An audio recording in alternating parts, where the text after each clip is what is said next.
Bon, salut à toi. Comme t'as pu le voir sur le titre, sur la miniature, aujourd'hui Capsule Critique, c'est un concept que je fais depuis pas mal de temps.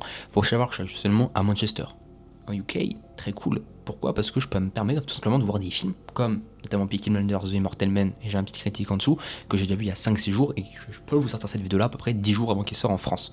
Donc voilà, faut savoir qu'il y aura deux parties, à peu près 60%, 70% de la vidéo sans spoiler, et ensuite la partie restante, ça sera avec des spoilers. Je vous mets le petit timelapse, le petit timecode, pardon, ici, et à partir du coup de ce timecode, et de toute façon je vais vous le rappeler à un moment, vous inquiétez pas, vous allez comprendre quand il va y avoir des spoilers, je vais vous le prévenir avant évidemment, pas vous spoiler, je vais vous expliquer dans cette petite capsule critique le pourquoi du comment. Moi je trouve que ça peut être un bon film, mais que c'est pas forcément un film fou. Voilà, souvent c'est ce que je fais dans les capsules critiques, c'est pas des films 5 sur 5, généralement, bien sûr, parce que c'est toujours une petite exception à la règle, mais c'est plus des 3,5, 4 que je trouve ça intéressant et je pense que ça, les notes de temps en temps peuvent varier.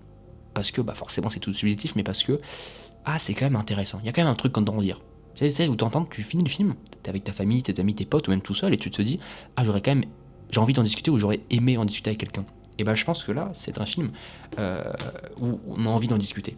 Bref, alors sans plus de spoiler, je vais vous mettre ma critique là. Faut savoir que là, au moment où j'ai regardé le film, je l'ai mis 4 étoiles. Puis après, j'ai appris une nouvelle, et je vais vous expliquer après, finalement, que je l'ai baissé à 3,5. Voilà. Donc ma vraie note, c'est 3,5. Je vais vous lire ma petite critique, sans spoil, et après, on va en parler tout simplement.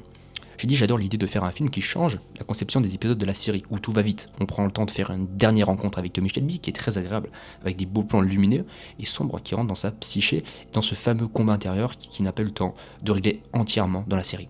Puis la musique aussi, il faut en parler, c'est majestueusement bien monté, par moments ça devient entièrement musical et nostalgique des débuts de Peaky Blinders. Je trouve ça très réussi pour ce que j'attendais de ce film, et juste pour clôturer, on va dire, ce personnage complexe et hanté par lui-même qu'est Tommy Shelby. Je le redis encore une fois, mais j'adore vraiment le principe de faire un film qui prend plus le temps. Les plans sont longs et réellement bien mis en scène. C'est beau par moments, on a juste des petites séquences en pur contemplatif et un petit montage tellement bien réalisé.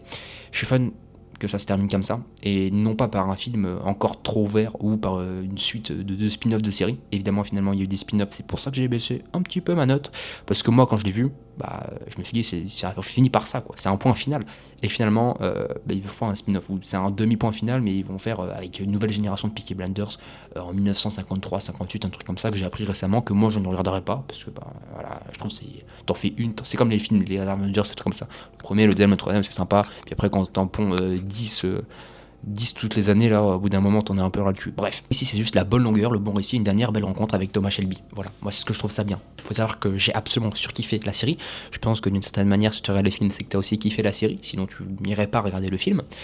Mais c'est vrai que, en fait, dans une série, les épisodes durent, on va dire, entre 45 minutes à temps en temps, les épisodes finaux où c'est 1 heure, mais c'est court. C'est-à-dire qu'on doit te montrer des enjeux, tu dois, du début à la fin de ces 45 minutes, et t'as moins le temps de raconter. De temps en temps, on enlève exprès, au montage, des séquences parce qu'elles sont pas importantes. Et c'est pas qu'elles sont pas importantes, c'est juste que t'as pas le bon temps. Et là, je trouve que t'as 2 heures, t'as 2h30, t'as beaucoup plus le temps. Et on le voit dans les plans, notamment des plans qui sont plus longs. Il y a des séquences où si se dit fondamentalement, tu pourrais l'enlever. Tu comprendrais quand même le récit. Enfin, en tout cas, 99% tu comprendrais le récit. Mais là, ils les gardent parce qu'ils se sont envie de se faire kiffer. Il y a vraiment, c'est pas des essais non plus, mais des petites compilations de moments où c'est juste beau. Tu sens qu'ils ont voulu se faire un kiff une dernière fois avec ce personnage charismatique de Tommy Shelby, qui est un peu le gangster, mais aimé du peuple, tu vois, le gentil méchant, quoi. Et puis forcément, on a quand même envie de voir encore Cillian Murphy jouer ce rôle bon, il était quand même connu avant de faire le premier Peaky Blinders, mais qui a une grande partie de sa vie, je pense, et de sa carrière. Et d'ailleurs, il est aussi producteur du film.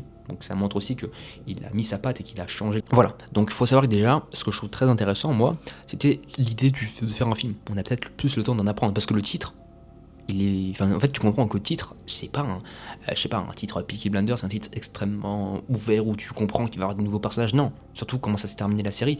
Là, c'est l'homme immortel, The Immortal Man. T'as capté l'accent anglais, où tu sais que concrètement, là on va enfin avoir le temps de se positionner seulement sur lui, sur qu'est-ce qu'il devient, comment va peut-être se terminer sa vie, est-ce qu'il va rester immortel, ou est-ce qu'il te marque l'homme immortel, mais peut-être qu'il va mourir. Enfin, moi c'est la question que je me pose, je pense que c'est une question qu'on se pose tous finalement. Et moi je trouve que c'est très intéressant, parce qu'en fait, ils nous ont pas menti, ils ont pas fait un film Peaky Blinders, et puis tu t'attends à revoir un peu tout, plein de trucs différents. Non, c'est l'homme immortel. C'est-à-dire que on te passe des bases, c'est dans les mots, dans le titre, tu sais déjà où ça va aller. Il faut savoir que aussi, les acteurs sont extrêmement forts. Pas que Toby Shelby, tous les autres acteurs sont très très forts. Voilà. À aucun moment je me suis dit il joue mal. Voilà, je trouve qu'ils jouent tous très bien, et j'ai envie de te dire c'est logique, parce qu'on a déjà pu voir leur performance et leur prix qu'ils ont remporté pour certains dans les séries précédentes. Je trouve que par moment il y a certains petits tweaks au niveau de l'histoire, où même s'ils en te laissent plus le temps, de temps en temps ça manque de réalisme. Ils auraient pu le tourner d'une autre manière, avec peut-être des mots aussi plus justes. Et bien sûr, moi je vous parle de la version aussi, bien sûr, en VO. Je sais pas si en VF ça va être vraiment les mêmes mots, parce que vous le savez, de temps en temps en français, en anglais, dans toutes les langues, la traduction n'est pas forcément très bonne, ou en tout cas ils emploient d'autres mots, et du coup ça transforme un peu le récit. Mais bon, on va dire c'est sur 5-10% de l'histoire, c'est pas plus, c'est pas 90% généralement, c'est quand même quelque chose qu'il faut noter. Regardez-le en VO, parce que vous arrivez à voir les vraies intentions. Il faut dire que la musique est très importante. Dans la série, notamment dans toutes les scènes d'action, vous avez souvent de la musique, bon je dis ancienne, mais non, parce que c'est remasterisé, etc. Mais t'entends, les scènes sont très musicales d'action. Et là, je trouve que de temps en temps, comme je l'ai dit avant dans la petite critique Letterboxd, allez voir sur Letterboxd toutes mes critiques, etc. En fait, la musique a vraiment son importance. C'est pas une compilation où on te met de la musique, où ça n'a pas trop d'importance. De temps en temps, je trouve que c'est vraiment assez intéressant. En fait, tu sens la musique monter, de temps en temps, tu oublies même qu'il y a la musique. Et ça, je trouve que c'est intéressant, parce que t'as des films où tu vois que la musique, elle est trop devant. Et là, t'as des moments où tu oublies qu'il y a la musique, et d'autres moments où tu te dis ah ouais, c'est vrai, en fait la musique elle était là, et tu te rappelles qu'il y a de la musique, mais ça n'empêche pas le bon fonctionnement. Et c'est encore des espèces de, on va dire, de micro-edits TikTok qui font dans le film, entre guillemets, sur full aura Tommy Shelby. Mais d'un côté, c'est un peu ce que tout le monde cherche. Je veux dire, tu vas voir le film parce que tu sais que c'est une dernière rencontre, t'as envie de passer un dernier moment avant que ce soit terminé, un point final avec Tommy Shelby. Tu sais pas exactement comment le film il va se terminer, parce que c'est presque une question. Est-ce que c'est un homme immortel, oui ou non? Est-ce qu'il va enfin réussir à, à tourner la page, entre guillemets, de tout ça, de tous ces démons, et aussi peut-être à terminer sa vie? Ou est-ce qu'encore une fois il va se retomber dans ce truc-là, il va encore tuer d'autres gens, il va encore finalement se retrouver dans une autre galère, etc., qui est un homme hanté finalement que par lui-même? Et oui. Et ce que je trouve aussi intéressant, c'est le dernier point, c'est que le récit est juste, je trouve. C'est-à-dire qu'il est juste dans une certaine manière où tu te dis, ça rapporte quelque chose de plus en fait au personnage. C'est juste. C'est pas un truc où tu te dis à la fin du film, bon, ils auraient pu finir la série, ils n'étaient pas obligés de faire un film. Et moi j'avais peur de ça aussi. Et là je trouve que non, c'est vraiment ce que j'attendais, c'est ce qu'on m'a donné. Après oui, c'est certainement sur le récit au niveau du format réalistique, etc. Et de peut-être ça aurait pu être encore plus loin, oui. Mais je pense que c'est un truc qu'on se dit presque peut-être sur tous les films après les séries, parce que on a tellement eu des détails au final sur toute la série des 5 saisons là, que forcément quand on sort un film, même si 2 heures fondamentalement c'est plus long, comme je l'ai dit, qu'un épisode, c'est plus court que toute une saison, ou que 5 saisons notamment. Mais voilà, moi je trouve que c'était très intéressant. J'ai vu des critiques notamment sur des gens qui disaient qu'on n'en a pas su sur tous les acteurs qui sont autour de lui. La famille qui reste, les autres amis, etc. Mais d'un côté, les gars, c'est Peaky Blinders, c'est l'homme immortel. On nous a pas dit sa clique immortelle, on nous a pas dit. Dans le titre, vous le savez en fait. C'est-à-dire qu'au bout d'un moment, c'est marqué. Ils vont pas te dire Peaky Blinders, la team est renouveau là. Ils vont pas te faire un Avengers encore. Non, là, tu sais que c'est que sur lui. Et ça, je trouve ça très intéressant. C'est qu'on a enfin une espèce de grand épisode final que sur lui. Que sur lui. Sur le pourquoi du comment. Bref, voilà. Maintenant, il faut savoir qu'on va passer au point négatif. On peut plus rentrer dedans, et c'est notamment une partie qui va être avec spoiler dans à peu près 1 minute. Je vais juste parler avant encore sans spoiler, où je trouve que malheureusement, entre guillemets, la fin du film est pas folle. C'est-à-dire que tu te dis ça aurait pu terminer encore plus fort, et je trouve qu'il y a un peu un moment au niveau du rythme du film qui est bizarre. C'est-à-dire qu'il monte pendant tout le film, et puis à la fin, ça va trop vite. Ça va trop vite, c'est un mélange entre ça va trop vite, c'est-à-dire que on te met l'action en mode tu sais que l'action va durer long, etc. Et que finalement, ça dure longtemps, mais c'est bizarre comment ça termine. Le point final de l'action, la dernière séquence de l'action finale, elle est bizarre. Tu te dis wow, d'accord, je sais pas, j'aurais aimé que ça dure encore plus long. Le film dure longtemps, on te fait des moments d'émotion, et pourtant le dernier moment d'émotion il est court. Je trouve ça presque bizarre, ça m'a presque sorti un peu du récit. Après la dernière scène finale, après j'ai failli spoiler, après ce qui se passe, on va dire, elle est très intéressante. Je trouve que c'est très très beau aussi, j'aime bien comment ça se termine avec le générique, etc. Mais voilà, on va partir avec spoiler maintenant. Évidemment, moi je trouve ça très intéressant qu'il meure enfin. Qui meurt enfin non, mais qui oui, voilà, il a donné son âme après. Tu le savais, moi je pense dans l'homme immortel, je savais que forcément ils te disent l'homme immortel, c'est qu'il allait mourir. Je trouve que c'est plus ou moins réalistique, entre guillemets, réel, que vas-y, sur son fils il le tue, etc. Après, bon, le fils, tu le détestes un peu. Enfin, comment ils te l'amènent, ils auraient pu l'amener peut-être d'une autre manière, mais t'as l'impression que c'est un peu un Tommy Shelby V2, quoi. Tu vois un peu que il a pas la même histoire, il a pas combattu en France, il a pas les mêmes démons, entre guillemets, mais qu'il a ses démons à sa manière, de par l'éducation d'un homme traumatisé qui remet ses traumatismes sur le fils.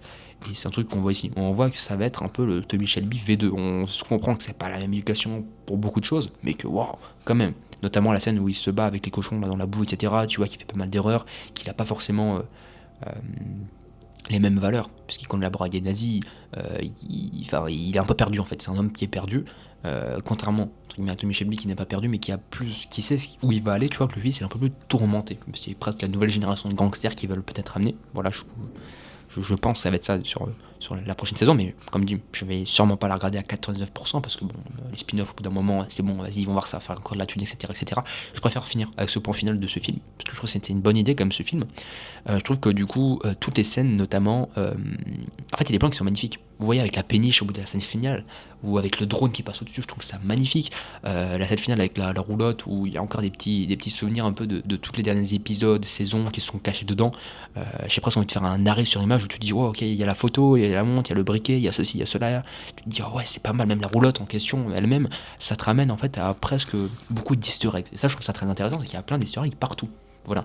Là, il y en a plus qui sont dans ma tête comme ça peut être même la voiture, la scène aussi dans la boue, le bar, entre guillemets, tu retournes dans ce bar-là. Enfin, je trouve qu'il y a pas mal de trucs où c'est presque un épisode, entre guillemets, qui remercie, qui fait un point final sur pas que sur Tommy Shelby, mais sur presque toute l'ambiance de la série, notamment les musiques qui reviennent encore plus fort, encore plus scène badass d'action, etc. Et voilà, moi je trouve ça très intéressant. Après, j'attendrai de voir vos avis. Et sur les spoilers, c'était surtout l'histoire où je trouve, t'entends, elle est réelle, mais la fin est bizarre, quoi. Genre, je sais pas, pour moi, j'aurais aimé que ça dure plus longtemps. On nous fait durer des plans un peu au moment où il est dans la maison, etc. Je trouve ça très intéressant. J'entends dans split screen, je crois qu'il y a un split screen, mais il y a aussi des storycams et tout. Enfin, je trouve ça très intéressant. Des jump cuts, beaucoup de jump cuts aussi, c'est vrai, dans la maison et tout. Mais la fin, elle est trop vite. C'est-à-dire qu'on t'amène sur un truc où c'est lent. J'aurais aimé que ça soit 20 minutes de plus peut-être, mais qu'il soit en mode sur une longue action finale avec un gros point encore plus émotionnel et peut-être baisser un peu la musique. La musique est très forte pendant pas mal de temps, je trouve ça très cool, mais à la fin peut-être refaire une petite transition où ça baisse pour nous laisser un peu du silence. Parce que je trouve qu'à la fin ça manquait de silence et ça manquait peut-être plus d'espace. Voilà, c'est mon avis. Dites-moi dans les commentaires. Et surtout, est-ce que vous allez regarder la suite? Moi ça m'a pas donné envie de regarder la suite. Enfin, c'est le point final pour moi. Après voilà, dites-moi ce que vous en pensez. Et puis si vous aimez ces vidéos-là autour du cinéma, n'hésitez pas à vous abonner. Les capsules critiques, il y en aura des nouvelles, puisque j'ai eu mon accréditation pour Cannes. J'y vais pendant 10 jours, donc autant vous dire que je vais vous spammer un petit peu les vidéos critiques sur les films à Cannes directement. Voilà. Donc si vous voulez en voir d'autres, si vous voulez m'entendre parler de cinéma, de vidéos, de vlogs, vous pouvez vous abonner à cette chaîne-là ou à ma chaîne principale Melvin. Et puis c'est tout pour moi. Peace.